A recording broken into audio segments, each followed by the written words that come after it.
Ha? Love you. Guys, katatapos lang namin mag-force feed ng anak ko. Si Kuya Moymoy. Bakit nak? Laban tayo ha. Kaya mo yan. Kaya natin to nak. Sige. Okay? Love you. I love you. Baby ko yan eh. Hinihingal siya guys. Kasi inuubo siya. Meron siyang sipon tsaka ubo. May trangkaso siya guys. I love you. Lalaban tayo anak ha. Guys, it's 12 days since we did force feeding. Ayan, Bisaya ako guys. Kaya, it's 12 days since nakalmot niya rin ako guys. Naawang-awa ako sa kanya pagka ganito. Ganyan talaga, kahit nung ako nagkatrangkaso ako, nagka-COVID ako. Muntik na rin ako namatay. Pero laban lang ako Kaya ito nakikita ko lumalaban siya guys.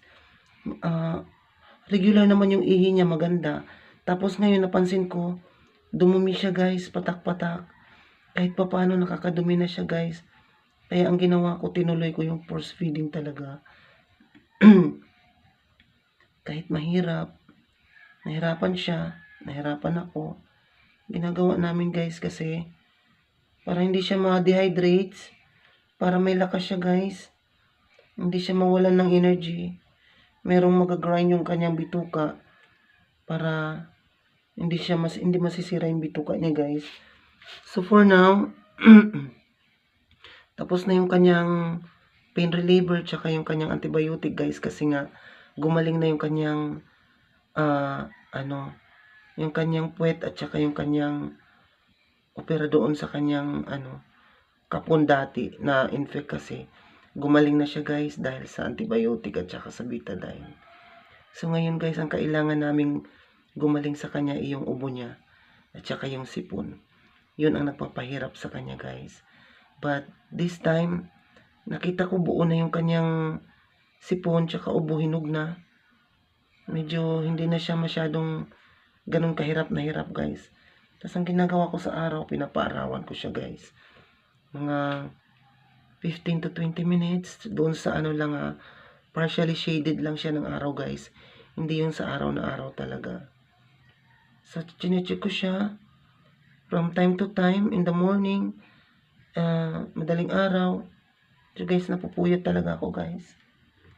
Ganun talaga pag may sakit ang alaga guys. Kailangan i-effort mo siya guys. Kasi pag hindi mo siya in-effort guys, mamamatayan ka ng alaga guys. Ngayon, wala naman akong pampabit. Tsaka kahit daling ko siya sa vet guys, hindi rin siya maaayos doon guys kasi kung ano-ano lang yung mga sisingilin sa'yo guys. Mga kemeng laboratory guys.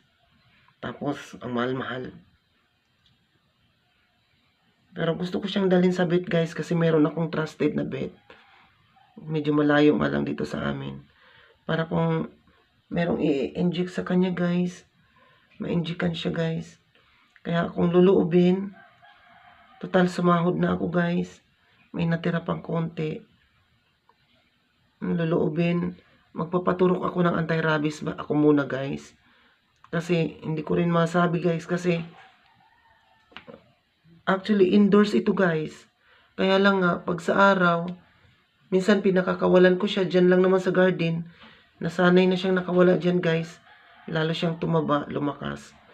Nung pinapakawalan ko siya, umaakyat siya hanggang bubong. Hanggang bubong lang naman. Kaya lang, may mga stray cats talagang dumadayo dito guys. Umaakyat sa bubong namin.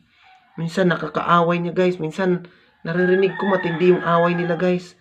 Tapos nagkakagatan sila guys. Kaya hindi mawala sa isip ko mag-suspect na baka mamaya carrier ng rabies yun. na-acquired niya guys. Although may vaccine siya, kaya lang na-expired na nung February 2 guys. Tapos ako din, may vaccine din ako. Na-expired na rin guys nung June, nung last June. So, medyo kakaba-kaba rin ako guys. Baka na-expose ako sa rabies. Pero sana naman hindi. Kaya mas maganda na yung sure guys. Kaya instead na yung natira itatabi ko, magpapaturok ako guys. Tapos siya, kung luluubin pag uwi ko, daling ko siya sa bed guys. Okay na. Ang kagandahan sa kanya, lumalaban siya. Ang lakas ng resistensya ni Kuya Moymoy. Anak, bakit? Pag nawala yung sipon mo, hindi ka na mahihirapan huminga, okay? I love you.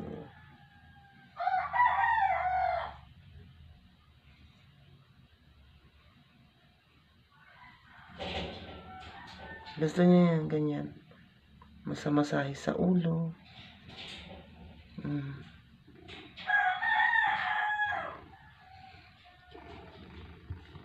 It's okay. May kabag siya guys. May kabag siya, kinakabagan siya. Puro hangin yung laman ng tiyan. Hindi natin naubos yung kanin, yung pagkain.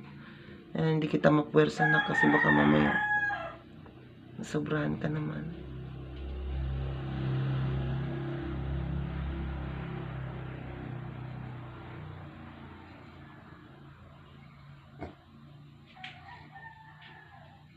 It's okay. Kailangan mo ng masahe. Masakit ang ulo mo. Ito na mami mo, mamasahiin ka anak ko.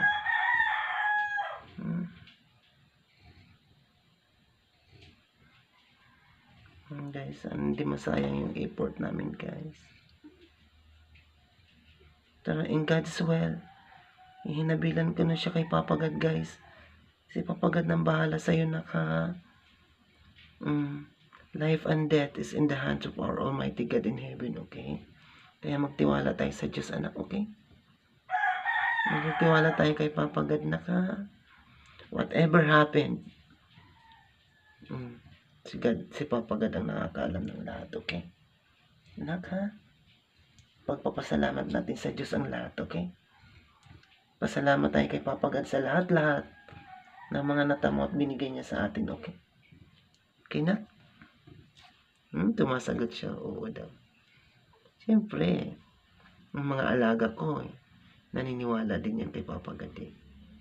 Train ko yan sila, eh. Trainin ko yan sila. Isa lang ang Diyos namin, eh. Si Papa Jesus na taga Nazareth, di ba anak? Nagpipray pa nga yung mga aso ko, eh. Nagpipray bago kumain. Papa God, maraming thank you sa mga mamam na binibigay niyo po ta amin. Yung pagdating sa pagkain talaga, nagpapasalamat sila sa Diyos. Mamam talaga nauuna dyan. Pag nagdadasal kami, Papa God, maraming thank you sa mga mamam na binibigay niyo po ta amin. At saka sa mami namin na maganda na hindi kami pinapabayaan. I love you, Papa God. Hindi mo ganyan sila magdasal, guys. Ang cute nila magdasal.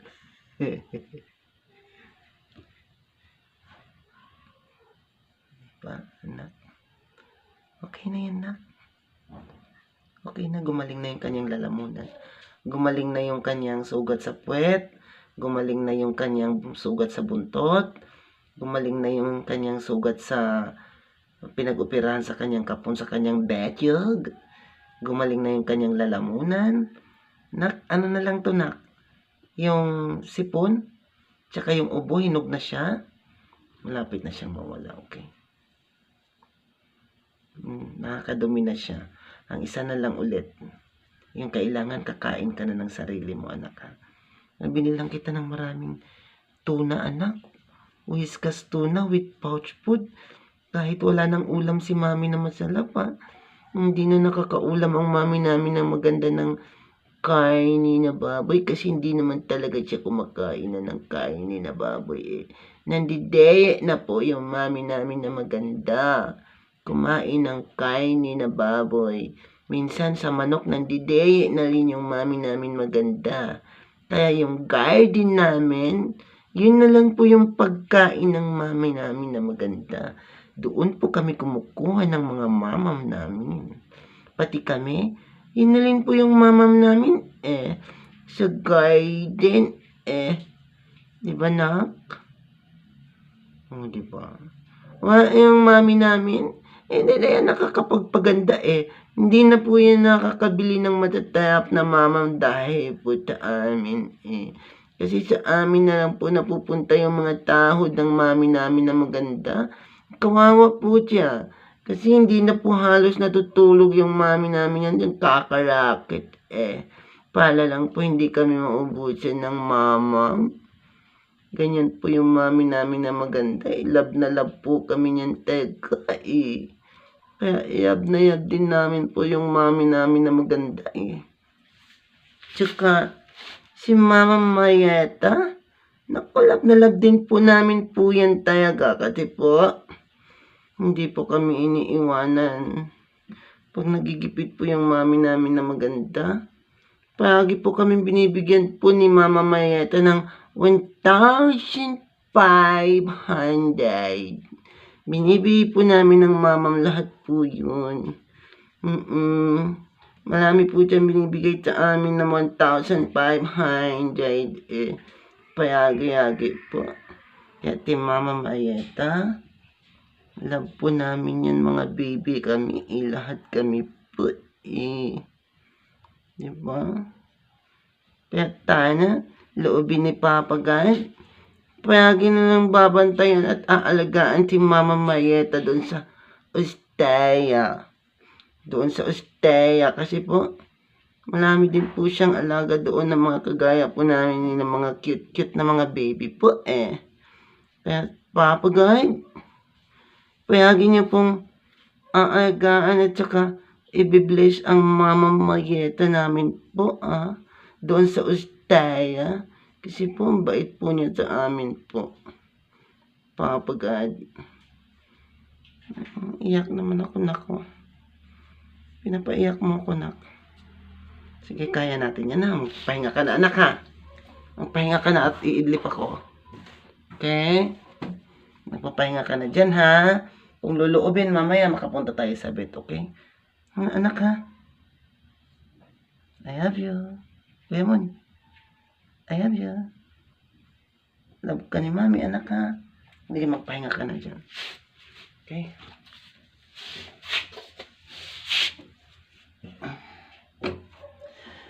Ay, hirap. Ang hirap talaga. Pag nagkakasakit ang mga alaga mo, guys. Kalahati ng pa ako nasa hukay din. Tapos ang ulirat ko lipad ng lipad sa kalawakan. Hindi pa bumabalik. Hanggat hindi sila kumakain ng maayos, guys.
Ito guys, oh. Kung makikita nyo guys, yung ihi niya, ayan, umihi siya. Maayos ang ihi niya guys. Nakakaihi siya ng maayos. Tapos nakita niyo yung mga buo-buo maliliit na yun. At saka dito, sa mga gilid-gilid. Dumi niya yan guys. Kaya, kailangan ko ng katsan para namumonitor ko yung kanyang ihi at saka yung kanyang pupo. Kasi kung kusot kasi ang gamit ko guys kasi mas mura. Dahil sa dami nila, kusot ang gamit ko. So, kaya pinipilit kong maka-afford bumili ng katsan dahil para nakikita ko yung nangyayari sa kanya guys. Sa kanyang ihi, sa kanyang dumi. Meron mo 11 days siya bago nakadumi.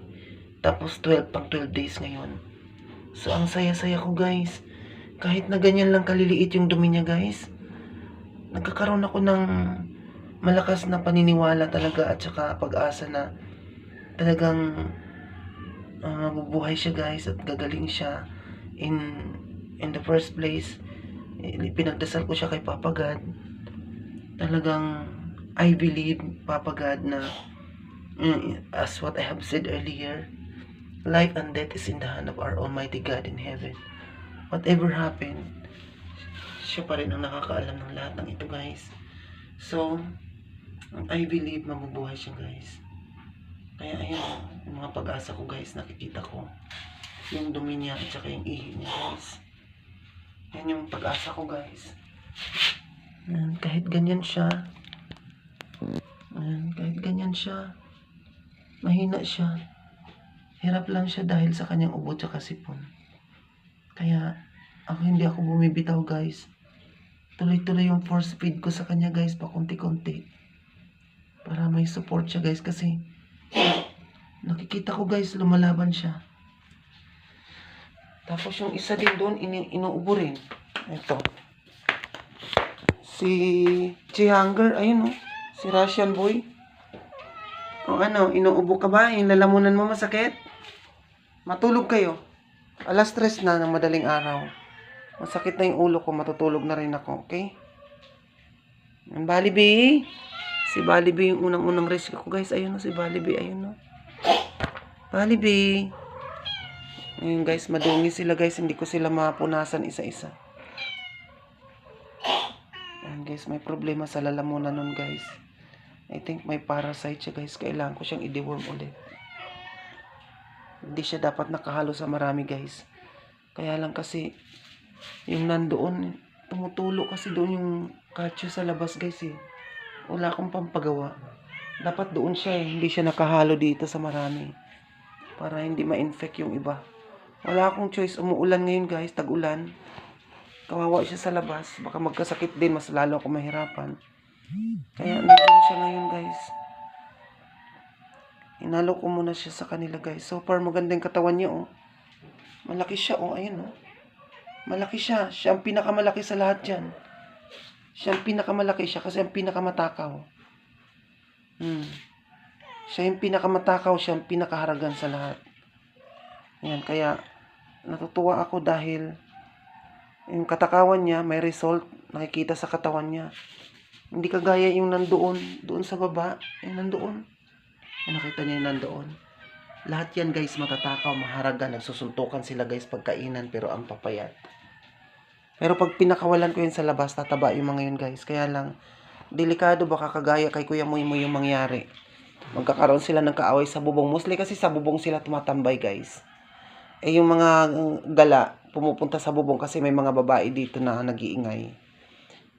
Inaaway nila guys. Nagjujumbagan sila. Baka mamaya maka-acquire ng rabies. Kaya yan ang iniisip ko kay Kuya Muy Muy. Although, alaga si Kuya Muy Muy indoors, tapos vaccinated, baka mamaya naka-acquired siya ng rabies. Lalo na't expired na yung kanyang vaccine. Diba? Kaya, na-stress din ako guys. Dahil nakalmot niya ako eh. Unang araw na pino-force feed ko siya. Nakalmot niya ako guys. Nagdugo talaga dito oh. Pero gumaling na siya guys. Nag-alala ko kasi nung kagabi, nagsuka ako, bigla akong nahilot, nagsuka ako guys, nagsuka. Pero siguro, yung acid ko lang guys, tumaas. Acidic kasi ako guys. So, yun na nga, ano pang meron dito. Yun guys, yung inumin ko guys. Avocado yan, dahon ng avocado tsaka guyabano. Yan ang iniinom ko palagi. Mag-init nga ako guys. Initin ko guys. Mag-tsaa ako kasi inaantok na ako guys. Napapagod ako. Napupuyat ako sa kakamonitor sa kanila guys. So far mga alaga ko guys, matataba sila guys kahit papano. Kahit isang beses ko lang sila pinapakain. Sa gabi ko lang sila pinapakain guys. Kasi sa gabi sila active, gising sila sa gabi. Sa araw sila tulog. Kaya ang ginagawa ko, para nakaka-survive kami guys, sa gabi ko sila pinapakain yung maayos na kain talaga sa gabi. Maayos na kain. Tapos pagdating ng umaga, ang lakas nila uminom ng tubig oh. Pagdating ng umaga, inahagisan ko lang sila ng cat food. Para may laman yung tiyan nila sa umaga hanggang tanghali, hanggang hapon. Tapos pagdating ng gabi, saka ko sila pinapakain ng dinner talaga guys. Kaya yung bituka nila guys, nakaset up na yan for dinner talaga guys. Isang beses lang kakain. Kahit yung mga aso guys, ayan o. Isang beses lang yan kumakain sila guys. Yung aso at saka yung pusa guys, sa gabi lang sila kumakain guys. Sa araw, parang ano lang, treat lang guys. Sa umaga. So ayun guys, please, parang awan nyo na guys, pakisupport po yung aming YouTube channel, Homeless Angels, at saka yung aming Facebook na kung saan kinukuha ko rin yung kanilang food, Yaya Bells Meow ang Facebook namin guys. Tapos ang TikTok ko guys is ito nga guys, Yaya Bells, singing caroll music guys. Yung sa pagkanta-kanta ko guys, doon ko inaasahan na makakakuha ako ng suporta para sa kanila guys, sa pagkain, medication, at para din doon sa mga homeless, sa mga solo rescuers guys na nagigipit din sa kanilang pangangailangan guys. Pagka sumikat yung mga channel social media ko guys, itutulungan natin sila guys. Okay? Lalo na yung mga solo rescuers guys, kawawa talaga guys. Lalo na pag walang nagdo-donate, sobrang kawawa. Kawawa na yung mga alaga nila guys. Mas kawawa yung nagre-rescue, yung owner guys. Bakit? Durog na durog ang puso nun guys. Wala siyang magawa. Habang nag-iiyakan ang kanyang mga alaga guys. Hindi naman pwedeng pakawalan kasi guys, ganyan nga ang nangyayari oh. Nagkakasakit na i-infect ng mga virus, sinasaktan ng mga walang hiya sa labas. Ang daming reason bakit tinitiis namin silang nandito sila sa bahay na ganito guys. Mapalad lang to mga alaga ko guys kasi ang lalaki ng bahay nila guys.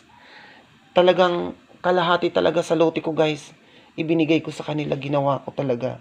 Kaya tignan mo guys. Pero kahit ganito kalalaki ang mga bahay nila guys, mabigat pa rin sa loob nila guys kasi hindi sila nakakagawa. Yung habitat nila guys, activity nila hindi nila magawa. Kaya dapat talaga pag maaraw guys, inilalabas ko sila sa garden guys. Talagang maghapon sila sa labas guys. Sa garden talaga guys. Nakatutok talaga ako. Kita nyo ang bahay nila guys, ang lalaki. Halos isang square meter guys. Parang isang 50 square meter guys. Para lang hindi nila maramdaman na nasa cage sila o nasa cubicle sila guys. Pero still, they feel they are inside the cubicle talaga. Kaya mas mapalad pa rin itong mga alaga ko guys. Kasi ganito kalalaki yung bahay nila. Nakita nyo yan? Tapos open air pa. Tapos may araw pa. Samantalang yung iba guys, ang liliit ng cage. Siksikan sila doon. Doon na sila kumakain. Doon natutulog. Doon nagpupupo. Doon nagwiwi. Sobrang kawawa talaga guys. Kung ako lang bilyonaryo lang kagaya ako ni Rosmar guys. Kagaya ako ng mga mayayaman na mga social media influencer guys. Yung may mga alaga ng hayop na marami guys. Bibilang ko talaga ng lote yan guys. Promise. Kung luluobin lang ni Papa God. Yan. Kung kagaya lang ako ni Rosmar guys na bilyon-bilyon na yung pera guys na halos wala na mapagsidlan yung mga property niya. Ang dami guys. Talagang in God's will talaga guys. Yan. Pangako ko sa buhay ko yan guys. Pag sumikat lang talaga tong social media ko guys. Yung mga solo rescuer guys na ang mga pusa nila ay nasa cage, nagsisiksikan sa maliit na cage, tapos doon na kumakain, doon natutulog, sobrang durog ang puso ko guys. Kaya kung mapapansin niyo guys, ayoko mag-scroll down ng mga ganyan guys sa social media kasi kung luluha lang ako ng dugo guys, lumuha na ako ng dugo guys. Kaya I promise myself guys, kung luluubin lang ni Papa God na sisikat ako na kagaya nila Rosmar guys, yayaman ako. Guys, unahin ko talaga yun guys. At saka yung mga taong nangangailangan sa labas guys. Kasi mas mahal ng Diyos ang tao guys kaysa sa mga hayop. Mas mahal ng Diyos ang mga tao kaysa sa mga hayop guys. Kaya hindi lang talaga mga hayop yung tutulungan ko guys. Pati mga tao guys kung luluubin. Yun nga, I promise myself guys, kung talagang kahit kumalahati lang ako guys sa yaman ni Rosmar guys, bibilang ko talaga ng lote guys, yung mga solo rescuer guys, kahit at least 100 square meter guys. Yung 50 square meter bahay nila guys, yung 50 square meter para sa mga pusa at aso nila guys, papakawalan nila guys. Pero maliit yun guys. Yung 100 square meter, I guess 200 square meter is enough para sa ganong nagre-rescue ng aso at pusa guys. Yes. Kasi dapat mas malawak yung takbuhan ng mga aso pusa guys 'Di ba? 200 square meter talaga guys is enough para sa mga rescuer guys. Kaya pag talagang sumikat ako guys, I promise myself guys, kahit na mahirap ulit ako guys, basta sila yung unahin ko doon guys. Mawala man ako sa mundo guys, at least may legacy ako guys, may makaalala sa akin kahit konti guys. Makaalala sa akin yung mga pusa na minahal ko guys, mga aso, ganun. Yun lang guys, yun lang makakapagpasaya sa akin guys. Wala nang iba guys, kahit tumanda na akong walang partner guys, walang asawa guys, okay na sa akin guys. Basta magawa ko lang yung pangarap ko na yun guys. Talaga. Tignan nyo, nakikinig yung mga alaga ko sa pangarap ko guys. Sabi nila, mami ko, nangangarap ka ng gising. Mami ko maganda. Nangangarap ka ng gising. Kuya Abe, anong nangyayari sa'yo, Kuya Abe? Huwag kang magkakasakit, utang na loob ha. Guys, ganito talaga pagkatag-ulan guys. Hindi maiwasan. Meron talaga magkakasakit sa mga alaga ko guys pag tag-ulan guys. Nung tag-araw guys, wala ako masyadong problema guys Walang nagkakasakit Pero ngayon tag-ulan, grabe. Si Kuya Muy Muy. Sige guys. Idlip na muna ako guys. 3 o'clock na ng madaling araw. 3 o'clock ng madaling araw. Gising na gising ako guys. Nangangarap ako ng gising. So, yung mga pusa ko, mga alaga ko guys, nakikinig sa pangarap ko guys. So, sabi siguro, mami ko maganda. Ang ganda-ganda ng pangarap mo, mami ko. Loobin ni Papa God na matupad yan, mami ko maganda. Anong meron dito? Ang nag-iingay. Meron kasing naligaw dito na kuting guys. Ayun siya guys Hindi na siya umalis guys. Nakita ko siya sa garden guys. Diyan ka lang. Ano na, iipit ka? Doon ka lang. Doon ka lang sa bahay mo, anak. Kasi may sakit dito. Ay, ang ligalig naman. Doon ka lang sabi kasi nga may sakit dito. Doon ka lang, doon ka lang. Ang kulit niya guys. Nakita ko siya doon sa itaas ng guys. Sa itaas ng diyan siya sa labas. Sa itaas ng malunggay. Ng umaga, iyak ng iyak. Wala na, pinakain ko, hindi na umalis. Dito na siya sa akin, guys. Diba? Takbuhan ako ng mga pusang gala dito, guys. Dito sila sa akin nagpupunta, guys. At pag nakakarating sila dito sa bahay ko, guys, ayaw na nilang umalis. Wala na, hindi na ako makaalis dito sa ganitong pamumuhay, guys. Hindi na ako makabalik sa abroad kahit nangarap ako bumalik sa abroad, guys. Na-trap na talaga ako dito, guys. Bigyan nga natin sila, guys, ng Bigyan natin sila ng treat guys kasi nag-alala ako sa isang parang naduduling na naman. Ano pa nangyari? Tignan natin kung mga malalakas pa rin sila. Kakagulo kasi lahat. Makarinig sila ng talabog ng nakita nyo yan guys. Nakita nyo kung gaano kagulo? Ay, nakita nyo?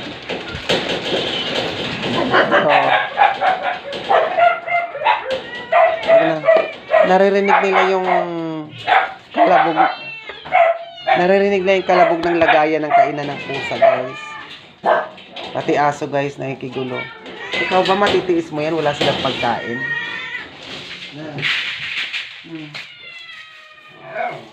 Ikaw ba matitiis mo yan? Kuya mo yung... Bali, babe. Bali, babe. Bali, ha. Ayun. Kapit.